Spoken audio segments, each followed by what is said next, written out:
Okay, class. Today we're going to look at how to construct a structure on multiple different floor levels. In the Revit architecture template that we're given, they provide two levels, level 1 and level 2. And we're going to look at how to construct a fully built building while adding a new level. The first thing we need to do is check out our wall height. Since the base constraint of our wall is set at level 1, which would be 0 feet 0 inches, the top constraint is set to level 2. Here grayed out it says that's 10 feet, so that we know level 2 is set at 10 feet above level 1, or 0 feet 0 inches. Now, level 1 and level 2 represent the top of the floors for those levels. So if we look at this wall or these four walls in elevation,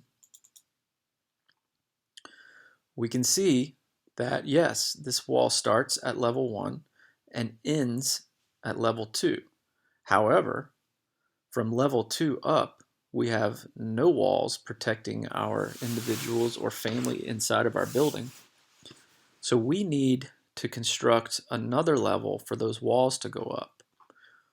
Typically, in a project, the minimum amount of levels you would have would be your level 1 floor plan, which is the top of finished floor level 1, your level 2 floor plan, if it's a multi-story structure, and a level 3, which would denote your top of roof.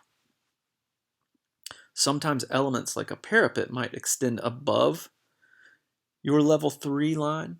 However, that top of roof will be where your roof structure exists. So we can create or generate a new level in a few different ways. The first and easiest way is under your Architecture tab. Scroll over all the way to the right and choose the Level tool. If you select this and hover out into your space, you can see the temporary dimensions will give you a temporary dimension above the level below it.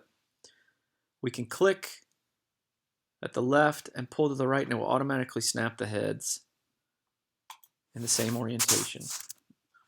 We get a level 3. Now, if you do it this way, when we look over in our floor plans, we can see that a new floor plan, a new ceiling plan, any kind of plan that you have, structural plans are generated.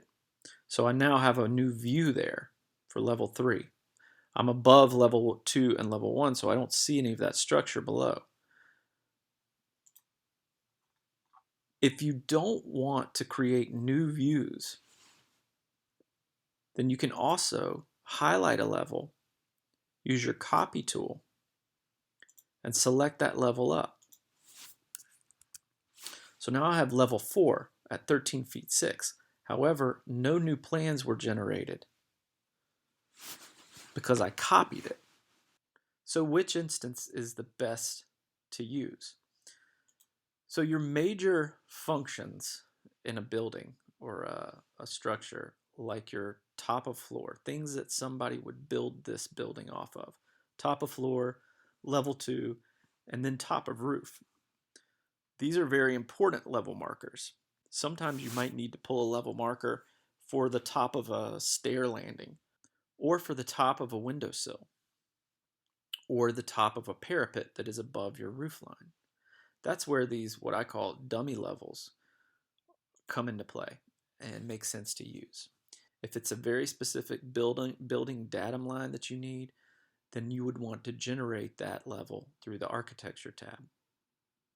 Let's delete this level 4 and go back to our level 1 floor plan. Now if we select our 4 walls on the perimeter and set that top constraint to level 3 and our base constraints stay at level 1, we'll automatically take those walls up to our level 3 roof plan. That way, if we're standing on level 1, we're fully enclosed. If we're standing on level 2 and we have a roof, then we're fully enclosed as well. Now, if I want to start working in multiple different levels, I would simply click on the level view that I needed to work in. For example, level 1, if I wanted to draw a floor there,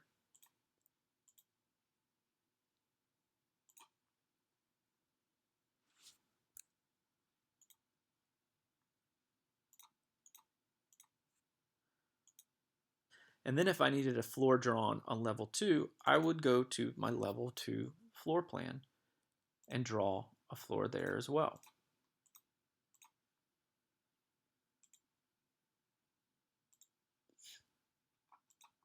Now if I cut a section through that,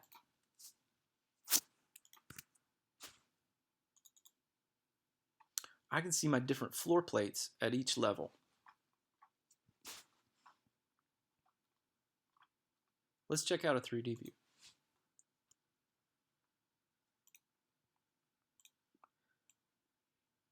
For Revit 2019, you'll also be able to see your levels and those level planes in your 3D view, which is very helpful determining what floor or what instance you're working on if you decide to work in 3D.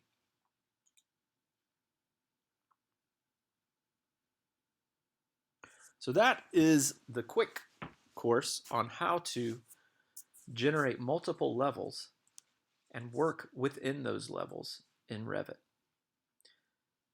I hope this helps. Reach out to me if you have any questions.